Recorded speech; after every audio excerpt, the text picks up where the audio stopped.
మరి అధికారంలో ఉన్న సమయంలో ప్రజాస్వామ్యం కూని చేసిన కేటీఆర్ హరీష్ రావు ఇప్పుడు తగుదురమ్మా అంటూ ప్రభుత్వంపై విమర్శలు చేస్తున్నారని మంత్రి జూపల్లి కృష్ణారావు కౌంటర్ ఇచ్చారు. శనివారం ప్రజాభవన్లో మీడియాతో మాట్లాడారు.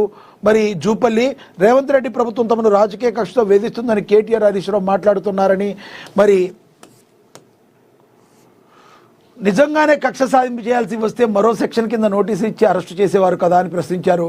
ఫోన్ ట్యాపింగ్ కేసులో మిమ్మల్ని కేవలం సిఆర్పిసి 160 కింద సాక్షులుగా మాత్రమే నోటీసులు ఇచ్చారని, నిందితులుగా పిలవలేదన్నారు. నిజంగానే ఫోన్ ట్యాపింగ్ కేసులో మీరు ఎలాంటి తప్పు చేయకుండా ఎందుకు భయపడుతున్నారని నిలదీశారు.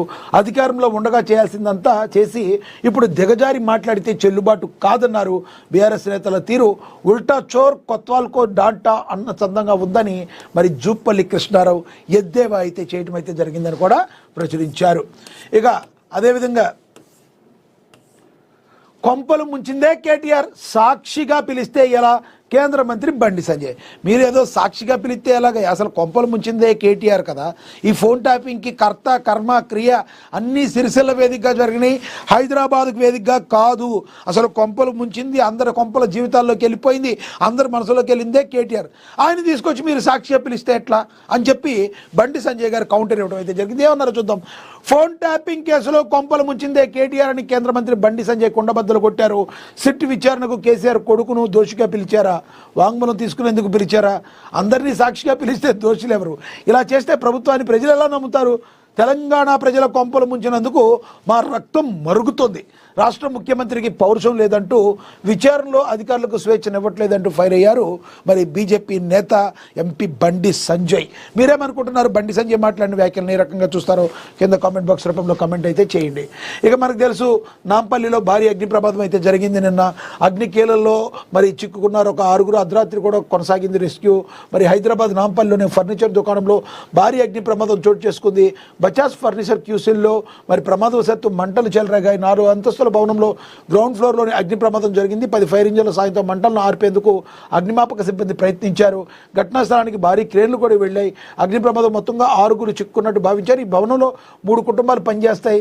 సెల్లార్లో వాచ్మెన్ కుటుంబంలో 2 పిల్లలు, మరో కుటుంబంలో 4 చిక్కున్నట్లుగా అప్పుడు సమాచారం అయితే అందిందని కూడా మరి చెప్పారు. ఇక ఘటనా స్థలాన్ని సజ్జనారు కూడా పరిశీలించారని కూడా మరి చెప్పడం అయితే జరిగింది. ఇక దానికి సంబంధించి ఏ రకంగా ఎందుకు అది జరిగింది అనేది మరికొంత మనకి తెలియాల్సి ఉంది. ఇక అదేవిధంగా అందరి భాగోతాలను బయట పెడతాం. ఫోరెన్సిక్ ఆడిట్తో సిద్దిపేట సిరిసిల్ల జిల్లాలో అక్రమాల గుర్తింపు, ధరణి పోర్టల్ లుసుగుల వల్లే రిజిస్ట్రేషన్లో అక్రమాలు, 9 జిల్లాలో 35 మండలాలు 48 క్రిమినల్ కేసులని మంత్రి పొంగిలేటి శ్రీనివాసరెడ్డి అయితే చెప్పడం అయితే జరిగింది. ధరణి పోర్టల్లోని రుసుకులను ఆసరాగా చేసుకుని ప్రభుత్వ భూములను కొల్లగొట్టిన వారిని, రిజిస్ట్రేషన్ల చలానా సొమ్మును కాజేసిన వారిని వదిలిపెట్టే ప్రసక్తే లేదని రాష్ట్ర రెవెన్యూ శాఖ మంత్రి పొంగిలేటి శ్రీనివాసరెడ్డి అయితే స్పష్టం చేశారని ప్రచురించారు. ఇక ధరణి పోర్టల్ను అడుగుపెట్టుకుని గత ప్రభుత్వంలో పెద్దలు ప్రభుత్వ భూములను కాజేశారని, దీనిపై సిద్దిపేట సిరిసిల్ల జిల్లాలో కేంద్ర ప్రభుత్వ అనుబంధ సంస్థ పైలట్ల కింద ఫోరెన్సిక్ ఆడిట్లు నిర్వహించడం జరిగిందని, ఇందులో అనేక అవినీతి అక్రమాలు జరిగినట్లుగా ప్రాథమిక నివేదికలో స్పష్టమైందని ఆయన తెలిపారు. మరి ఎటువంటి పరిస్థితుల్లో ధరణి పోర్టల్ లొసుగుల వల్ల ఎవరైతే ఈ యొక్క రిజిస్ట్రేషన్లో అక్రమాలు జరిగే 9 జిల్లాల్లో 35 మండలాల్లో 48 మందికి పై క్రిమినల్ కేసులు ఉన్నాయని చెప్పి మంత్రి పొంగిలేటి శ్రీనివాసరెడ్డి అయితే చెప్పడం అయితే జరిగిందని చెప్పి కూడా ప్రచురించారు. ఇక తదుపరి చూద్దాం. భారత్పై 20% సుంకాలు తగ్గొచ్చు, దావోస్ వేదికగా అమెరికా సంకేతాలు. 50% నుండి 25%కే డౌన్. మరి భారత్కు త్వరలో అమెరికా శుభవార్త చెప్పనుంది. రష్యా నుంచి ముడి చమురు కొనుగోలు చేస్తున్నందుకు గాను భారత్పై విధించిన అదనపు పనులు ఎత్తివేసే దిశగా అమెరికా యోచిస్తుంది. భారత్ నుంచి వచ్చే దిగుమతులపై ప్రస్తుతం అమలు చేస్తున్న 25% టారిఫ్లను త్వరలోనే వెనక్కి తీసుకునే అవకాశం ఉందని America treasury secretary Scott Besant స్పష్టమైన సంకేతాలు ఇచ్చారు. స్విట్జర్లాండ్ దావోస్లో జరిగిన ప్రపంచ ఆర్థిక సదస్సులో ఒక దిశగా అమెరికా సంకేతాలు పంపింది. ఓ ఇంటర్వ్యూలో America treasury secretary Scott Besant మాట్లాడుతూ, రష్యా ఆయిల్ కొనుక్కుంటున్న మేము భారత్పై 20% పన్ను వేశాం. దీని ప్రభావం స్పష్టంగా కనిపించింది. భారత రిఫైనరీలు రష్యా నుంచి ఆయిల్ కొనడం దాదాపు మానేశాయి. అక్కడ కొనుగోళ్లు కుప్పకూలాయి. మా లక్ష్యం నెరవేరింది. ఇది ఖచ్చితంగా విజయమే. ప్రస్తుతం ఆ పన్నులు ఇంకా అమల్లోనే ఉన్నాయి. కానీ భారత్ ఇలాగే వ్యవహరిస్తే దౌత్యపరమైన మార్గాల ద్వారా అన్ని పనులు ఎత్తివేసే అవకాశం ఉంది. అదొక చెక్ పాయింట్ లాంటిదని బెసెంట్ వివరించారు. ఇదే సమయంలో ఆయన ఐరోపా దేశాల ద్వంద్వ వైఖరిని ఎండగట్టారు. ఉక్రెయిన్ యుద్ధానికి ముందు భారత్ రష్యా నుంచి కేవలం 23% ఆయిల్ మాత్రమే కొనేది.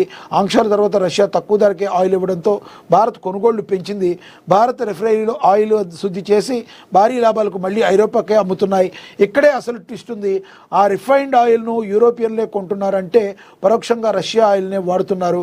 మీపై జరిగే యుద్ధానికి మీరే డబ్బులు సమకూరుస్తున్నారు, రష్యాకు మీరే ఆర్థిక సాయం చేస్తున్నారని బెసెంట్ యూరోప్ దేశాలకు చొరకలైతే అంటించారు. ఓవరాల్గా అయితే 25% మరి తగ్గే అవకాశం ఉందని చెప్పి, మనకి సుంకాలు వాళ్ళు తగ్గించేసే అవకాశం ఉందని చెప్పి చెప్తున్నారు. చూద్దాం రానున్న రోజుల్లో ఏం జరగబోతుంది అనేది.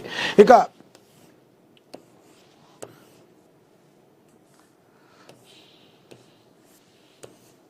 ఇద్దరు బీజేపీ ఎంపీలకు కేటీఆర్ షాక్ ఇచ్చారు. కేంద్ర మంత్రి బండి సంజయ్ కుమార్, నిజామాబాద్ ఎంపీ ధర్మపురి అరవింద్లకు బీఆర్ఎస్ వర్కింగ్ ప్రెసిడెంట్ మాజీ మంత్రి కల్వకుంట్ల తారక రామారావు తన న్యాయవాదుల ద్వారా లేఖలు నోటీసులు పంపించారు. ఈ నోటీసులో పలు అంశాలు ప్రస్తావించారు. కేటీఆర్ తనపై తన కుటుంబంపై నిరాధార పరువు నష్టం కలిగించే వ్యాఖ్యలు చేసినందుకు గాను ఈ లీగల్ నోటీసులు జారీ చేసినట్టు స్పష్టం చేశారు.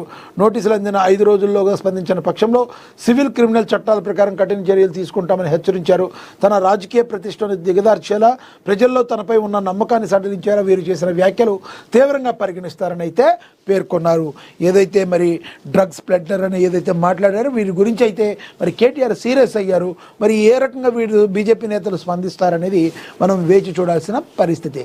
ఇక అదేవిధంగా తిరుమల కిటకిట సర్వదర్శనానికి 24 గంటలు ఆ కలియుగ దైవం వెంకటేశ్వర స్వామి కొలువుదీరిన పుణ్యక్షేత్రం తిరుమల భక్తులతో కిటకిటలాడుతుంది. స్వామివారి దర్శనం కోసం భక్తులు పోటెత్తుతున్నారు. వివిధ ప్రాంతాల నుంచి తరలి వచ్చిన భక్తులతో తిరుమల జన సంద్రంగా మారింది. కొండపై ఉన్న అన్ని కంపార్ట్మెంట్లు భక్తులతో నిండిపోయాయి. టోకెన్ లేని భక్తులు 24 గంటల్లో సర్వదర్శనం అవుతుంది టీటీడీ అధికారులు తెలిపారు. మరి మనకు తెలుసు కలియుగ దైవం వెంకటేశ్వర స్వామి, మరి ఆ స్వామి మీద రాజకీయ ఒత్తిళ్ళు ఎట్లా ఉన్నా ఎన్నొచ్చినా ఆ స్వామిని నమ్మకం కోల్పోరు ప్రజలు. ఎందుకంటే కలియుగ దైవంగా మరి పిలిస్తే పలికే దైవంగా వెంకటేశ్వర స్వామి ఎంతోమంది ప్రపంచవ్యాప్తంగా భక్తులు సంపాదించుకున్న ఆ దేవదేవుణ్ణి చూసేందుకు భక్తులైతే మరి ఆయన్ని దర్శించుకునేందుకు కిటకిటలాడారు. మరి సర్వదర్శనానికి 24 గంటలు పడుతుంది. అది వెంకటేశ్వర స్వామి యొక్క మహిమ మహత్యం అని చెప్పి హిందూ